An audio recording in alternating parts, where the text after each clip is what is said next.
Feliz día, estimados estudiantes. El día de hoy vamos a abordar el patrón de diseño llamado modelo vista controlador. De lo que se trata es de programar siguiendo una estrategia determinada.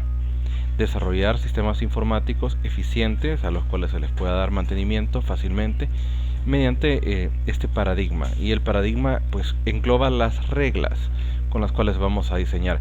Eso no cambia el enfoque de programación. En realidad, en un paradigma uno hace lo mismo, desarrolla clases que se instancian como objetos. Los objetos se cargan dentro de rutinas de código fuente, se muestran formularios al usuario, se ejecutan eventos mediante oprimir botones y cosas por el estilo. O sea, la programación desde el punto de vista operativo sigue siendo igual. Sin embargo, el proyecto se planea desde un punto de vista de diseño más inteligente. Aunque programamos el mismo tipo de instrucciones, pero la forma en que estas se estructuran es distinta. De esto ya hemos mostrado un ejemplo perdón, anteriormente con aquel programita resumido de la factura orientada a objeto. Sin embargo, vamos a dar ahora el significado más apropiado, ya que hemos visto ese ejemplo, mediante la exposición del concepto teórico del modelo vista controlador. Muy bien, el modelo vista controlador consiste en tres enfoques principales de sistemas informáticos. El primero siempre es la vista. ¿A qué se refiere la vista? Es la página web, es el formulario, es lo que el usuario ve. Perdón. Es la parte del sistema con la cual interactúa el usuario, ya sea una consola de instrucciones, ya sea una página donde hayan botones generados automática o dinámicamente, tal vez, o incluso estático. Pero esta es la parte en donde el usuario nada más interactúa.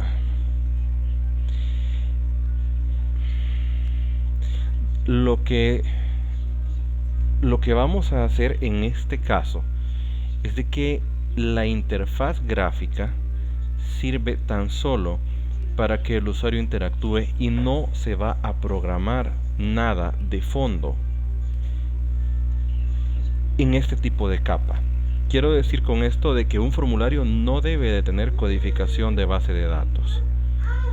Un formulario no debe de tener, bajo ningún motivo, codificación de lógica de negocios.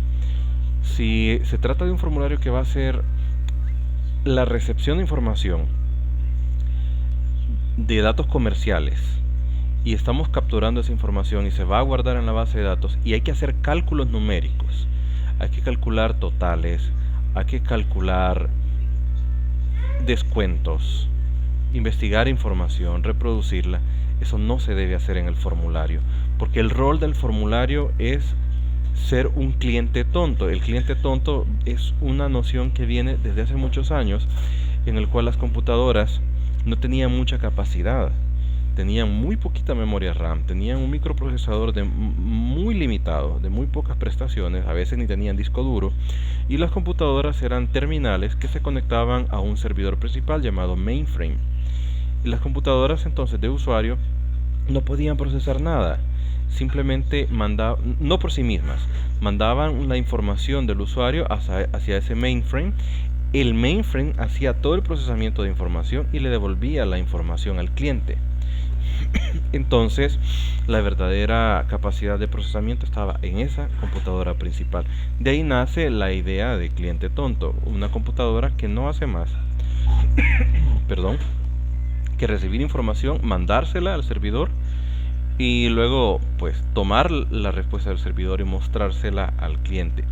Eso es lo que se debe entender como el modelo de vista. El modelo de vista sería entonces una página web o un formulario o una fachada, una página de una aplicación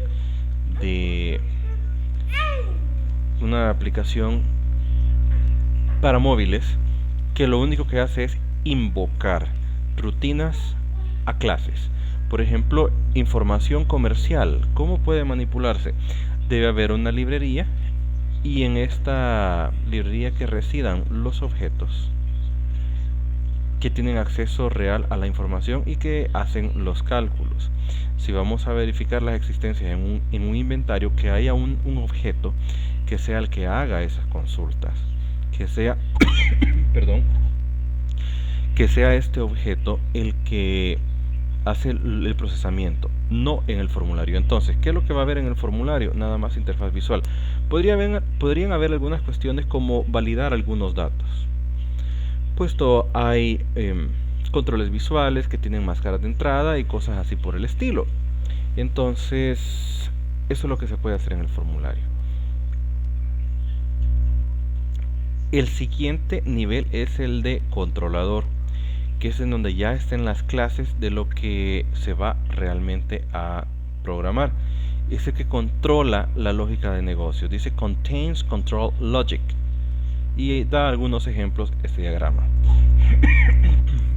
Perdón. Entonces, ¿qué tal si hacemos un pequeñísimo listado de funciones que pueden ir aquí?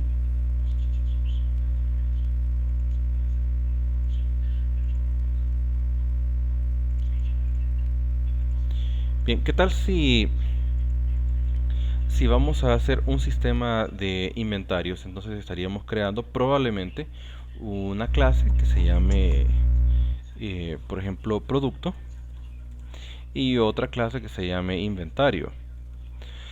Entonces, en la clase producto deben estar las funciones necesarias para poder, perdón, para poder extraer el precio de lista. Se debería de poder verificar, por ejemplo, categorías de productos. Categorías de productos. Entre otras cosas más que son insertar, actualizar información. Podría, por ejemplo, hacerse alguna validación. ¿Y qué tipo de validación es lógica acá? De que no hayan productos con nombre repetido. Eso ya implica hacer una consulta previa antes de realizar una inserción en el almacén de datos. Ese tipo de validaciones. O bien otro tipo de cosas, por ejemplo, de que no se pueda, entre las validaciones, voy a poner acá unas comillas, entre las validaciones que haya otra, que no se pueda introducir un nuevo producto si no hay un proveedor registrado. Entonces, asociar proveedor para saber quién me va a estar proveyendo eso. Luego en inventario deben haber una gran cantidad de funciones, por ejemplo, obtener el total por productos o por lotes. Obtener listados según fecha de caducidad. Hay muchas cosas que tienen caducidad, no solo alimentos y medicinas. Hay algunos productos químicos también que tienen una cierta fecha de caducidad. Bueno, incluso hasta en productos de ferretería, el cemento tiene fecha de caducidad. Y es un cemento de 4 años, de 5 años de estar guardado en una ferretería, pues lógicamente ya no sirve. Son solo ejemplos. Luego en el inventario podrían haber otras funciones como introducir lote de producto. Es posible que sea, por ejemplo, un lote de acetaminofén de la misma marca que el anterior, el mismo precio, lo introdujo la misma persona, sirve para lo mismo, o sea, es exactamente el mismo producto, pero se introdujo con una fecha distinta. Entonces habría que hacer un registro por aparte para llevar un control de lote, si es que fuera de medicinas. Es un ejemplo. A la hora de hacer una venta, deberíamos descargar el inventario. Entonces a la hora de descargar el inventario deberíamos primero revisar que exista la cantidad suficiente para servir un producto. Si yo quiero 20 cajas de acetaminofén, no sé, para revenderlas, qué sé yo, tengo que revisar primero en el sistema, validar que esas cajas estén allí y por lo tanto que sean vendibles. También un listado de existencias bajas. Entonces, ¿de qué es lo que se trata acá? De lo que se trata esto es en el modelo del controlador.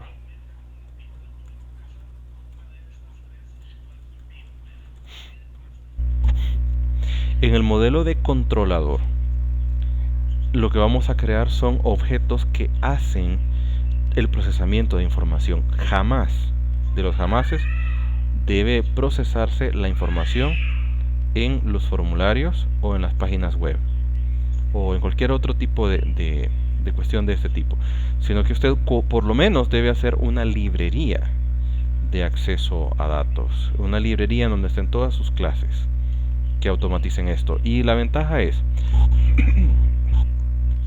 ¿qué tal si hay varios formularios que hagan uso de estas funciones de inventario? ¿Qué tal si hay un formulario para hacer cotizaciones? Hay un formulario para hacer notas de remisión, que son para hacer traslados, registrar traslados entre sucursales. ¿Qué tal si hay otro formulario que es para hacer ventas? Otro formulario para hacer compras, otro formulario para hacer consultas de cómo está el movimiento de inventarios, otro formulario para revisar las existencias por cada producto o por proveedor. O sea, hay tantas cosas que se pueden hacer y todas van a parar a esto mismo de inventario, a sacar listados, a calcular totales por lote. ¿Qué tal si se quiere hacer una revisión de las entradas y salidas de bodega? Nuevamente tendríamos que obtener totales de productos que han salido en un lapso de fechas, en un lapso de horas. Entonces, qué bonito tener todo en un solo objeto o en un conjunto de objetos que me permite ir a hacer los cálculos o las consultas a los datos. Perdón. Y cuando yo quiera hacer toda esa gran cantidad de formularios que les he mencionado, instanciar una clase que es la que me hace todo, que es la clase que me manipula el inventario. Esa es la lógica de negocios. Esa es la lógica del inventario, que en un objeto o en varios, a veces basta con uno, a veces habrá necesidad de más de uno, se pueda hacer la automatización. Y lo que tiene que ver con producto, tal y como es la lógica de la encapsulación en la programación orientada a objetos, todo lo que tiene que ver con el producto se encapsula dentro de la clase producto. Aquí no he hablado de atributos, aquí he hablado de métodos de las clases. Eso sería el controlador, por mencionar algunos ejemplos. Y luego, el modelo. El modelo es el que define la estructura de los datos.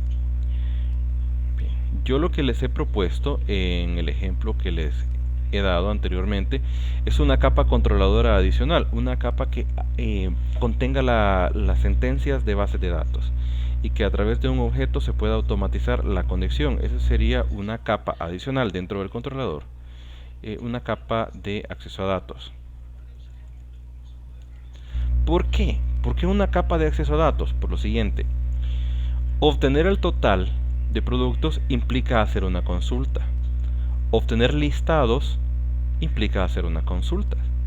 Introducir un lote de producto implica hacer una consulta porque quiere ver si el lote no estaba introducido ya, que no lo vamos a replicar. La computadora debe poder correr un sistema inteligente que evite errores. Descargar el inventario. ¿Qué es descargar el inventario? Significa que si yo vendí 10 cajas de acetaminofén, pues que esas 10 cajas no aparezcan registradas en el sistema y yo las esté ofreciendo a la venta y realmente ya no existen. Eso es descargar el inventario, o sea, descontar la existencia. Eso implica hacer una consulta. Primero voy a ver cuánto tengo en la bodega y con eso hago el descarte. Y luego el listado de existencias bajas. Eso implica hacer una consulta. Entonces, en todo esto se implica hacer consultas. Entonces, en la capa de acceso a datos debe haber una función que permita automatizar consultas. Entonces, además de eso, que permita hacer las inserciones, las actualizaciones, las eliminaciones, si es que fuera necesario tal cosa, u otro tipo de cuestiones. Entonces, yo no voy a estar codificando el select, el insert, el update en cada vez. Basta con que yo haga una función en donde yo le pase como parámetro el listado de campos que quiero obtener y el filtro, la condición, puede ser la condición de la consulta. Entonces yo así voy haciendo la configuración. Esto me permite a mí reutilizar código. Y para colmo hice un objeto que actualiza la conexión. Perdón. De manera de que si yo tengo una conexión a un motor de base de datos como MySQL y yo digo, no, mire, lo quiero migrar a Oracle, pues solo cambio esto. Solo cambio esto del objeto de conexión y todo lo demás se ensambla automáticamente sin tocar nada. Es decir, solo cambio el objeto de conexión y los demás objetos no se dan ni cuenta de que ha habido algún cambio, porque todo se comunica a través de parámetros a funciones y los returns, las devoluciones de las funciones o procedimientos, como se quiera llamarle. Esto es desde el punto en el cual se configura los datos según se ha predefinido.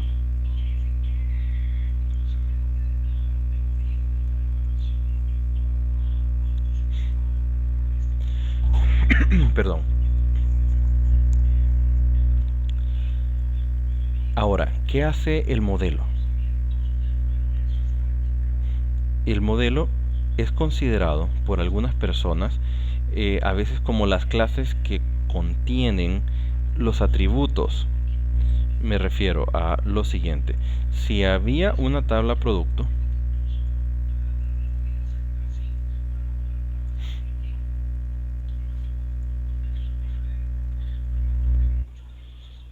muy bien, ¿qué tal si hay un ID de producto, un nombre de producto, y etcétera? Pues todos los campos que ya conocemos, o todos los atributos.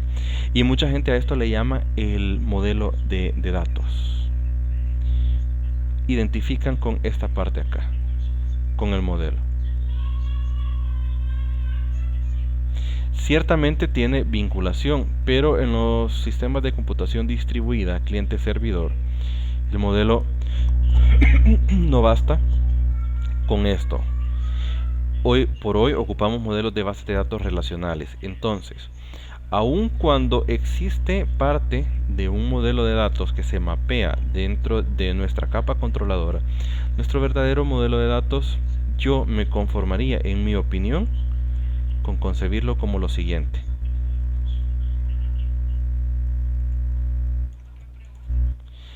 que es el diseño de entidad relación que se basa en el motor de base de datos, en el gestor de base de datos. Muy bien, entonces no hace falta ya profundizar en el modelo de entidad-relación porque eso ya es conocido y en la materia incluso hemos hecho una realimentación de ese tipo. Entonces, a la larga, para aplicar debidamente la programación en capas, aplicando a su vez el modelo vista controlador, lo que estaríamos haciendo es lo siguiente. Como capa más superior tendríamos la interfaz de usuario.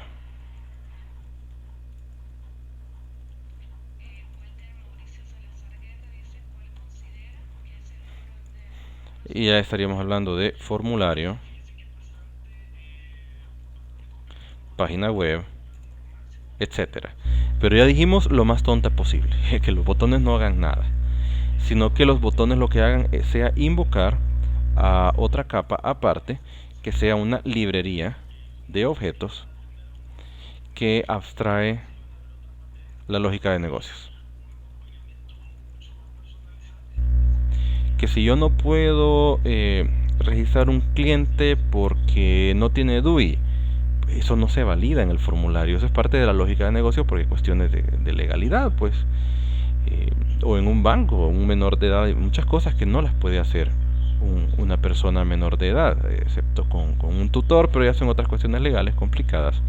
Pero esas reglas de negocio se hacen validadas en una librería o en un conjunto de clases o en un paquete, como se quiera llamarle, que sea para eso.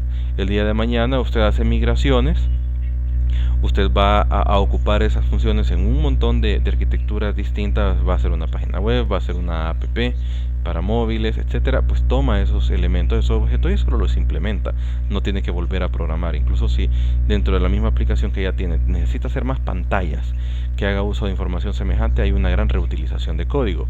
Luego deberíamos tener una librería de acceso a datos, que es donde se automatice, se conglomere eso del insert, update. Son las rutinas de mantenimiento de bases de datos. Entonces, estas dos capas hacen lo mejor a la hora de consolidar el modelo de controlador. Son esas dos cosas. ¿Y por qué entonces el acceso a datos, que es lo que ya involucra la construcción de instrucciones SQL, es parte del modelo controlador y no del modelo de acceso a datos? Aquí hay un poco de discusión. Algunos autores dicen de que eso es modelo de datos, pero en mi opinión no, porque aún dentro de las instrucciones SQL yo tengo control, yo manipulo aún la parte de la lógica de negocios. ¿Qué tal si hay algunas reglas, por ejemplo, de integridad referencial que yo debo cuidar o validar o verificar, etcétera? Y luego habría una cuarta capa, que sería propiamente el modelo de datos, que sería la base de datos. Pero en este caso el modelo es un almacén pasivo. Esta es la forma en que se concibe. Este modelo es un almacén pasivo en donde los datos solo son guardados y recuperados, más no transformados. Existe también la posibilidad de tomar el paso 2 o la capa 2 y 3 y meterlas en procedimientos almacenados.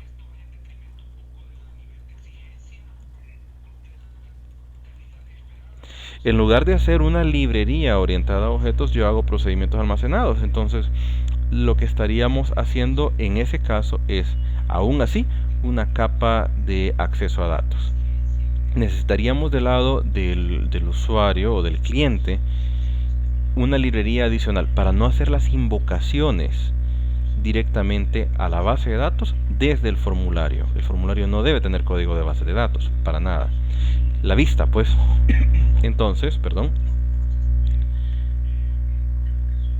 Entonces, si hacemos procedimientos almacenados, es lo mejor. Las empresas hoy por hoy pues ocupan esta técnica como el caballo de batalla favorito.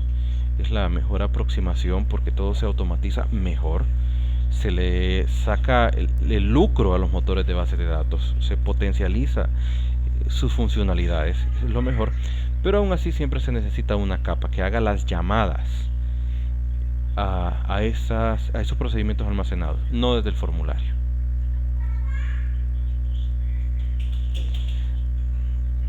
Por acá tenemos un pequeño ejemplo de cómo podría verse una arquitectura.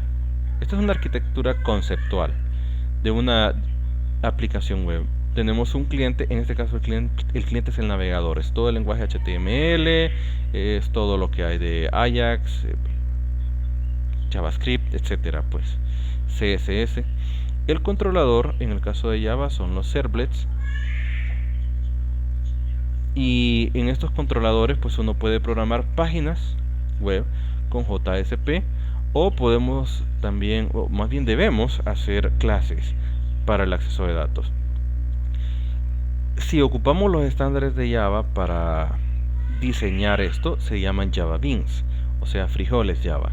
Son paquetes de clase siguiendo esos estándares. Si no, las puede hacer uno según su propio estándar previamente definido, pero aún así estamos hablando de una librería de clases en los cuales se automatiza la lógica de negocios y la base de datos, que es el modelo de datos con una orientación pasiva.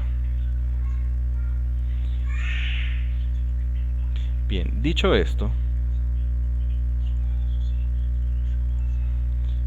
vamos a ver, ¿y cómo se puede llamar un procedimiento almacenado desde Java? Yo aquí tengo un pequeño ejemplo de cómo una aplicación llama a un procedimiento almacenado, pero aún así es un ejemplo demasiado sencillo porque no hace la invocación a través de una capa intermedia, sino que se hace desde el formulario. O sea, exactamente lo que yo les acabo de decir que no se hace, pero como es un ejemplo, me doy el perdón a mí mismo. Bien, para invocar un procedimiento almacenado desde Java sería lo siguiente. Primero se crea, pues si no está creado el usuario para poder crear y usar procedimientos almacenados, se le da los privilegios. Aquí se crea una tabla de ejemplo que se llama persona y se hace un procedimiento almacenado bien sencillo, que es poder insertar personas, pero con un contador que se maneja a mano. Hay contadores automáticos en Oracle y en Postgres que se llaman secuencias, pero en este caso lo estamos manipulando a mano. Muy bien, y para probar el procedimiento almacenado, pues se hace con execute, eso ya se ha visto. Se puede dar print para ver una variable de salida, esto es con Oracle que se hace así. Y luego aquí hay otro procedimiento que es para hacer consultas. Entonces, por ejemplo, a la hora de hacer una consulta yo le puedo mandar como parámetro perdón, como parámetro pues un filtro para where. Este nada más hace una consulta bastante genérica y aquí está cómo se ejecuta. Lo interesante es que en este pequeño ejemplo, que pues no se los he hecho a manera de proyecto porque el código fuente es bien sencillo, lo que se hace es ir a consultar la información e insertar usando procedimientos almacenados. Entonces toda esta información, todos estos import que están acá son los que NetBeans agrega. Eso es pues normal. Luego, a la hora de cargar lista, lo que tenemos acá es lo que no se debe hacer dentro del formulario: hacer la conexión al JDBC de Oracle. Aquí estoy ocupando Oracle. Se prepara la consulta con un prepare call, preparar una llamada, y se ocupa esta sintaxis: entre llaves se pone la palabra call, llamada, y aquí se pone luego el nombre del procedimiento almacenado que se va a llamar, y aquí parametrizados van los valga la redundancia, parametrizados van los parámetros, perdón por eso.